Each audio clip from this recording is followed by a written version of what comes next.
किसी motivational speech को सुनने के बाद 2 मिनट तक आपका जोश, आपका उत्साह जगता है और 2 मिनट बाद आप फिर से ठंडे हो जाते हैं। 2 मिनट कहें या 2 दिन कहें, कोई अंतर नहीं है, कोई भेद नहीं है। मोटिवेशन वो होना चाहिए जो निरंतर रहे, जो जीवन पर्यंत रहे। और ऐसा मोटिवेशन आपको किसी वीडियो से नहीं मिल सकता, ना ही किसी स्पीच से मिल सकता। ऐसा मोटिवेशन जगाने के लिए आपको खुद के अंदर से आलस्य खत्म करना होगा। आलस्य की जड़ को समझकर उसकी जड़ को ही उखाड़ फेंकना होगा। उसके बाद आपके अंदर एक ऐसा जोश, एक ऐसा उत्साह जन्म लेगा जो निरंतर रहेगा, जो शाश्वत रहेगा। चलिए मैं आपसे एक सवाल पूछता हूँ, क्या आलस्य का ताकत और कमजोरी से कुछ लेना देना है? क्या शारीरिक रूप से ताकतवर इंसान आलसी नहीं हो सकता? और इसके विपरीत शारीरिक रूप से कमजोर आदमी क्या जोशीला, उत्साह से भरा हुआ नहीं हो सकता?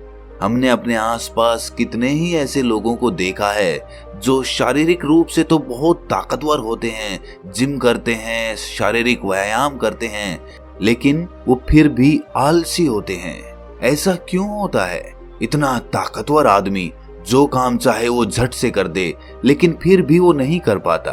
तो एक बात तो समझ में आ गई कि ताकत से आलस्य का कुछ लेना देना नहीं है। जोश और उत्साह तो कहीं और से जन्म लेता है। और एक बार अगर आप उस केंद्र को समझ जाते हैं कि जोश कहाँ से पैदा होता है, तो जीवन भर आपको आलस्य कभी छू नहीं पाएगा और आपको कोई दूसरी मोटिवेशनल स्पीच सुनने की भी जरूरत नहीं पड़ेगी। आज की जो बोध कहानी मैं आपको सुनाने वाला हूँ, उसमें आपको एक ऐसा रहस्य पता चलेगा जिसमें कि आप अपने आलस्य को त्याग कर हर पल मोटिवेटेड रहकर अपने लक्ष्य को प्राप्त कर सकते हैं। इससे पहले कि आप इस कहानी में खो जाएं, इस चैनल को सब्सक्राइब जरूर कर लें। तो चलिए कहानी शुरू करते हैं। बहुत समय पहले की बात है, जब हिंदुस्तान पर अंग्रेजों का राज हुआ करता था। उस समय ज्यादातर लोग खेती बाड़ी करके अपना जीवन बिताया करते थे। उसी समय टनकपुरा नाम के गांव में सुनील अपने पिता के साथ रहा करता था। सुनील अभी शादीशुदा नहीं था और अपने पिता के साथ खेती बाड़ी में अक्सर उनका हाथ बटाया करता था। उसके पिता बूढ़े हो चले थे, लेकिन खेतों का काम करना अब भी उन्होंने नहीं छोड़ा था। दूसरी तरफ सुनील शारीरिक रूप से काफी मजबूत था। जिस काम को करने के लिए 4-4 लोगों की जरूरत होती थी, वहां पर सुनील उस काम को अकेला ही कर देता था। उसमें एक अद्भुत ताकत थी। उसकी माँ घर पे गाय और भैंसें पाला करती थी, जिनका दूध पी पी कर सुनील बहुत ही ताकतवर हो चुका था। और इसी वजह से गांव में कोई भी सुनील और उसके परिवार के साथ पंगा या झगड़ा नहीं करता था।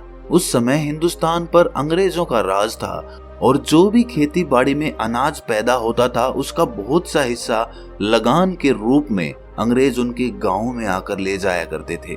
इसीलिए गांव वालों को अपने खाने पीने की चीजें उगाने के लिए खेत में बहुत मेहनत करनी पड़ती थी, क्योंकि बहुत सारा अनाज लगान के रूप में देने के बाद उनके पास खाने के लिए बहुत कम अनाज बचता था। इसलिए ज्यादा मेहनत करके वो अपने लिए पूरे साल का अनाज पैदा करने की कोशिश करते थे। हालांकि सुनील का पिता बूढ़ा हो चुका था, लेकिन वो खेती बाड़ी के काम में बड़ा ही अनुभवी आदमी था। कौन सी फसल कब बोनी है, उसमें कितना पानी देना है और कितनी मेहनत उस फसल को चाहिए, ये सब सुनील के पिता को भली भांति पता था। और वो मेहनत करने के लिए भी कभी पीछे नहीं हटते थे। जाड़े के दिनों में रात रात भर अपनी फसल में पानी देने का काम वो बड़ी ही आसानी के साथ कर लेते थे। लेकिन अब धीरे धीरे उनकी उम्र बढ़ चली थी और उनकी देखने की क्षमता भी कम हो गई थी। इसीलिए रात में फसल में पानी देना बड़ा ही जोखिम भरा होता था, क्योंकि फसल में बहुत से जंगली जानवर रहा करते थे, जिससे सुनील के पिता की जान का खतरा बढ़ जाता था। जैसे कि बहुत बार उस फसल में सांप भी देखा गया था। इससे सुनील की माँ बहुत चिंतित होती थी और वो सुनील को अक्सर कहा करती थी कि बेटा, तुम्हारे पिता अब बूढ़े हो चले हैं, अब सारा कामकाज, सारी फसल की जिम्मेदारी तुम्हें अपने सर पर लेनी चाहिए। जरा सोचो कि घर में जवान बेटे के होते हुए बूढ़ा पिता खेतों में काम करता घूमे, ये बात अच्छी लगती है? अरे तुम में इतनी ताकत है, अरे तुम इतने मजबूत हो, इतने ताकतवर हो, तुम खेतों का काम क्यों नहीं करते? लेकिन सुनील पर उनकी माँ की बातों का कोई असर नहीं होता था। वो दिन भर अपने दोस्तों के साथ गप्पे लड़ाता रहता, तरह तरह के खेल खेलता रहता, लेकिन अपने पिता की मदद करने के लिए कभी आगे कदम नहीं बढ़ाता। एक दिन जब सुनील के पिता फसल में पानी दे रहे थे तो आश्चर्यचकित रूप से एक सांप उनके पैर पर काट कर चला गया। उनके आसपास मदद के लिए कोई भी मौजूद नहीं था। वो जल्दी जल्दी कदम बढ़ाते हुए अपने घर पर पहुंचते हैं। रात का समय था और अस्पताल भी आसपास कहीं पर नहीं था। सबसे नजदीकी अस्पताल वहां के नगर में था, जो कि गांव से बहुत दूरी पर था। इसीलिए जब आनन फानन में सुनील अपने पिता को नगर में लेकर जाता है तो रास्ते में ही उनकी मृत्यु हो जाती है। सुनील अपने पिता के मृत शरीर को लेकर अपने घर पर वापस लौट आता है। उसके घर में सन्नाटा छा गया था। घर में अब कोई नहीं बचा था जो घर की जिम्मेदारी अपने कंधों पर ले सके। घर में सिर्फ सुनील और उसकी माँ बचे थे। अब पूरी जिम्मेदारी सुनील के कंधों पर थी। सुनील ने कभी सपने में भी नहीं सोचा था कि उसका जीवन आगे किस तरह चलने वाला है। अब तक जो सुनील बेफिक्र हुआ करता था, अचानक से सारी जिम्मेदारी उसी के कंधों पर आ गई। अब उसे ही फसल उगानी पड़ती थी। फसल की देखभाल, फसल में पानी देना, सब उसी का काम हो गया था। लेकिन सुनील के मन को एक ऐसी आदत लग चुकी थी कि उसका किसी काम में मन नहीं लगता था। बस पूरे दिन गप्पे लड़ाना और ताश खेलना, यही उसका काम हुआ करता था। लेकिन समय ने करवट ली और वो दिन भी आ गया जब अंग्रेज उस गांव से लगान वसूल करने के लिए आ पहुंचे। सुनील अपने खेतों की देखभाल नहीं करता था, इसीलिए उसके खेतों में बहुत कम अनाज हुआ। दूसरे खेतों के मुकाबले उसके खेत में आधा अनाज हुआ था और आधे में से ज्यादातर हिस्सा अंग्रेज लगान के रूप में वसूल कर अपने साथ ले गए। अब सुनील के घर में खाने के भी लाले पड़े हुए थे। दाने दाने के लिए उसकी माँ अपने पड़ोसियों की मोहताज हो चुकी थी। उसकी माँ को मांगना अच्छा तो नहीं लगता था, लेकिन वो कर भी क्या सकती थी, क्योंकि सुनील एक बहुत ही आलसी प्रवृत्ति का आदमी हो चुका था। अब उसके खेत बंजर पड़े रहते थे, उनमें कोई अनाज उगाने वाला नहीं था। ये देखकर सुनील की माँ को बहुत आघात पहुंचता था। उसके सीने में एक दर्द सा उठता था। जो परिवार कुछ समय पहले इतना धन संपन्न हुआ करता था, उसके पति के मरते ही वो दाने दाने के लिए पड़ोसियों के मोहताज हो चुके थे। वो अक्सर सुनील को समझाने की बहुत कोशिश करती, लेकिन उनकी बातें सुनने के बाद सुनील में कुछ देर तक तो जोश और उत्साह जागता। वो सीधा कस्सी उठाकर अपने खेत में पहुंच जाता, लेकिन कुछ देर बाद फिर से उसका उत्साह, उसका जोश ठंडा पड़ जाता और फिर से वही जीवन शैली शुरू हो जाती। एक दिन जब सुनील की माँ सुनील को जली कटी सुना रही थी, तो सुनील ने गुस्से में आकर अपनी माँ से कहा, मैं भी चाहता हूँ दूसरों की तरह अनाज उगाना, लेकिन मैं क्या करूँ? मेरा मन अपने वश में ही नहीं है। मैं रोज रात में ये सोचकर सोता हूँ कि सुबह उठकर अपने खेतों में काम करूंगा और अनाज उगाऊंगा, लेकिन सुबह उठते ही पता नहीं मुझे ऐसा क्या हो जाता है कि बिस्तर से उठने का भी मेरा मन नहीं करता। मैं खुद अपने आप से बहुत परेशान हूँ। मैं खुद इन चीजों से छुटकारा चाहता हूँ। मैं क्या करूँ, मुझे कुछ समझ नहीं आता। ये सारी बातें सुनील का पड़ोसी भी सुन रहा था। सुनील का ये कथन सुनने के बाद उसके पड़ोसी ने कहा कि बेटा, तुम्हारे जैसी ही हालत मेरे बेटे की हुआ करती थी, लेकिन किसी ने मुझे बताया कि पड़ोस के गांव में एक बौद्ध भिक्षु आया हुआ है। जब मैंने अपने बेटे को उससे मिलाया तो पता नहीं उसने ऐसा क्या बताया कि मेरा बेटा आकस्मिक रूप से एकदम बदल गया। आज वो बहुत मेहनत करता है, सुबह उठते ही बिना बोले खेतों में काम करने के लिए पहुंच जाता है। मैं खुद उसका ये बदलाव देखकर आश्चर्यचकित हूँ। आखिर उस बौद्ध भिक्षु ने उसे ऐसा क्या बताया था? तुम भी एक बार जाकर उस बौद्ध भिक्षु से जरूर मिल लो। वो कुछ पैसे तो लेता नहीं है। अगर तुम्हारा फायदा भी नहीं हुआ तो तुम्हें कुछ नुकसान भी नहीं होगा। ये सुनकर सुनील की माँ ने सुनील से कहा कि बेटा, तुम एक बार जाकर उस बौद्ध भिक्षु से जरूर मिल लो। उसके बाद भी अगर तुम्हारे अंदर कोई बदलाव नहीं होता तो मैं सह लूंगी, लेकिन अपने स्तर पर तुम अपने आप को बदलने की कोशिश तो करो। तुम में इतनी क्षमता है, इतने ताकतवर हो, फिर भी तुम कोई काम नहीं करते हो। तुम एक बार उस बौद्ध भिक्षु से जरूर मिल लो। मुझे पूरा यकीन है कि कुछ ना कुछ सहायता तो तुम्हें जरूर वहां से मिलेगी। ये सुनकर सुनील अगले दिन ही उस बौद्ध भिक्षु के पास पहुंच जाता है और उन्हें अपनी सारी समस्या बता देता है। उसकी समस्या सुनने के बाद बौद्ध भिक्षु कहना शुरू करते हैं। बौद्ध भिक्षु उसे बताते हैं कि तुम रात में तो ये सोचकर सोते हो कि तुम्हें सुबह खेतों में काम करना है, लेकिन सुबह तुम बिस्तर से उठ ही नहीं पाते हो। ऐसा क्यों होता है? ये सुनकर सुनील कहता है कि महात्मन, वही तो जानने के लिए मैं आपके पास आया हूँ।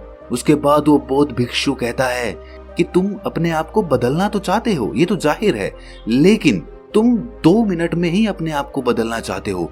2 मिनट तक तुम्हारे अंदर जोश और उत्साह उठता है और फिर से वो ठंडा हो जाता है। इसीलिए तुम रात में तो सोचकर सोते हो, लेकिन सुबह वो काम कर नहीं पाते हो, क्योंकि 2 मिनट का जोश और उत्साह तुम्हें केवल दुख ही देगा, क्योंकि तुम वो काम पूरा नहीं कर पाओगे, और पूरा नहीं करोगे तो तुम सोचोगे कि मेरा जोश और उत्साह किसी काम का नहीं है। इसीलिए कभी भी किसी बात पर भी अकस्मात रूप से जोशीले मत हो जाओ। अपने मन को शांत रखो और शांत प्रवृत्ति के साथ एक निरंतर जोश और उत्साह पैदा करने की कोशिश करो। मैं इसके लिए तुम्हें 5 रास्ते बताता हूँ, जिसके द्वारा तुम जीवन पर्यंत जोश और उत्साह से भरे हुए रह सकते हो और किसी काम को करने में तुम्हें कोई परेशानी नहीं आएगी। सबसे पहला सिद्धांत, अपने लक्ष्य की तरफ हर दिन हर रोज एक कदम बढ़ाने का फैसला करो। तुम्हें पूरा काम एक दिन में खत्म नहीं करना है। यही सोचकर तो हम कभी भी अपने काम को पूरा नहीं कर पाते। तुम खुद सोचो, क्या तुम एक दिन में ही अपने खेतों में फसल उगा सकते हो? कभी नहीं उगा सकते। फसल उगाने का काम धीरे धीरे होता है। इसीलिए तुम रोज अपनी फसल उगाने की तरफ एक कदम बढ़ाना शुरू करो। जैसे कि फसल उगाने की बारी आई तो सबसे पहले एक दिन जाकर तुम अपने खेतों को तैयार कर दो। उसके बाद धीरे धीरे हर एक दिन के साथ अपने खेतों में फसल उगाने का काम बढ़ाते रहो। उससे तुम्हारा जोश और उत्साह कम होने की बजाय निरंतर बढ़ता रहेगा, क्योंकि जैसे जैसे तुम हर दिन अपनी मंजिल की तरफ एक कदम बढ़ाओगे तो तुम ये पाओगे कि मंजिल के तुम करीब पहुंच रहे हो और मंजिल तुम्हारी तरफ आ रही है। इसीलिए जैसे जैसे तुम मंजिल के पास पहुंचोगे वैसे वैसे तुम्हारा जोश और तुम्हारा उत्साह बढ़ता चला जाएगा। जब कोई आदमी किसी पहाड़ पर चढ़ना शुरू करता है तो शुरुआत में तो उसे वो पहाड़ बहुत ऊंचा दिखाई देता है। शायद एक आदमी उस पहाड़ की ऊंचाई को देखकर उस पर कभी चढ़ने का फैसला ही ना करे, लेकिन जब कोई आदमी उस पहाड़ पर चढ़ना शुरू करता है और धीरे धीरे उसकी चोटी तक पहुंचने लगता है तो उसके कदम खुद ब खुद जल्दी जल्दी उठने लगते हैं, क्योंकि वो अपनी मंजिल के करीब पहुंच चुका होता है। इसीलिए पहला सिद्धांत, रोज अपनी मंजिल की तरफ एक कदम बढ़ाओ, ना ज्यादा ना कम। दूसरा सिद्धांत जो आलस्य को दूर कर देता है वो ये है कि हम भांत भांत का खाना पीना खाते हैं, धूम्रपान करते हैं, नशीले पदार्थों का सेवन करते हैं, जिससे हमारे शरीर में नशीले कण उत्पन्न होने लगते हैं, जिससे हमारा शरीर आलस्य को पकड़ने लगता है। इसीलिए उन नशीले कणों का खात्मा बहुत जरूरी हो जाता है। इसीलिए अगर तुम उन सभी नशीले कणों को खत्म करना चाहते हो तो मैं तुम्हें एक विधि बताता हूँ। रोज सुबह जागने के बाद तुम्हें तिल का तेल लेना है और उसे अपने मुंह में भरकर उसका कुल्ला करना है। कुल्ला करने के बाद उस तेल को तुम बाहर फेंक देना। ये प्रक्रिया तुम्हें 21 दिनों तक हर दिन 5 मिनट तक करनी है। इसके बाद तुम्हारे शरीर में से सारे नशीले कण खत्म हो जाएंगे और तुम्हारा शरीर फिर से विद्युत की भांति काम करने लगेगा। याद रहे, तिल के तेल का कुल्ला हर सुबह 21 दिनों तक। तीसरा सिद्धांत जो आपके आलस्य को जड़ से उखाड़ कर फेंक देगा वो ये है कि स्वाद को भुलाकर वो खाओ जो सीधे प्रकृति से प्राप्त होता हो। हम अक्सर वो चीजें खाते हैं जो इंसानी हाथों के द्वारा बनाई जाती है।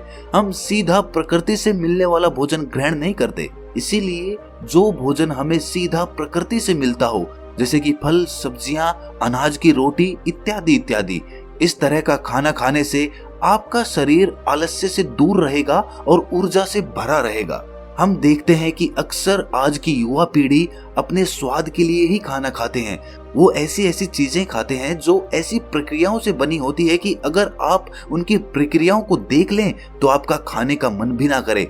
जैसे कि बाजार में चाउमीन, मोमोज, बर्गर वगैरह वगैरह, इस तरह का खाना खाने से आपके शरीर के अंदर नशीले कणों का उत्पादन होता है। नशीले कण आपके पेट से चिपक जाते हैं जो आपके अंदर आलस्य पैदा करते हैं। इसीलिए खाना वो खाओ जो आपके शरीर को ताकत प्रदान करे, और ताकत वो खाना प्रदान करता है जो प्रकृति से सीधा प्राप्त होता है। अगला सिद्धांत जो समझने योग्य होता है वो ये कि आप कर्म करने के लिए संसार में आए हो, अपना पूरा योगदान दो। जरा आप खुद सोचिए कि अगर आप संसार में कर्म करने के लिए नहीं आते तो आप निर्जीव ही होते, आप कोई पत्थर होते, कोई जीव जंतु होते, लेकिन आपको इंसान के रूप में एक जीवन मिला है जिसका आपको पूरा उपयोग करना होगा। आपको अपना योगदान इस संसार में देना होगा, आपको अपना कर्म भोग पूरा करना होगा। उस कर्म भोग को पूरा किए बिना संसार में कहीं मुक्ति नहीं है। इसीलिए अगर आप इस सिद्धांत को समझ लेते हैं कि मेरा योगदान इस संसार में क्या है और मेरा कर्म भोग क्या है, तो आप खुद ब खुद अपने आलस्य को खत्म करके अपना योगदान देने का भरपूर प्रयास करेंगे। इसके बाद जो आखिरी बात समझने की होती है वो ये कि हमारे बिना भी वो काम तो पूरा हो ही जाएगा। हम अक्सर ये सोचते हैं कि उस काम को करने में हमारी क्या जरूरत है, जब इतने लोग उस काम को करने के लिए पहले से मौजूद हैं तो मेरी उसमें क्या आवश्यकता। और यही सोचकर हम अपना योगदान उस काम में नहीं देते हैं। लेकिन अगर उस काम को हम अपनी जिम्मेदारी समझें, हम ये समझें कि ये काम मैं ही पूरा कर सकता हूँ और मेरे बिना ये काम कभी पूरा ही नहीं हो पाएगा, तो आपको अपनी जिम्मेदारियों का एहसास होगा और उसके बाद आप अपने आलस्य को दूर कर पाने में सक्षम होंगे। आप अपने आलस्य को समझ पाएंगे और उसको दूर भी कर पाएंगे। तो दोस्तों, कैसी लगी आपको ये कहानी कमेंट सेक्शन में जरूर बताना, और अच्छी लगी तो इस चैनल को सब्सक्राइब जरूर कर लेना। तो मिलते हैं अगली कहानी में, तब तक के लिए अपना ख्याल रखें।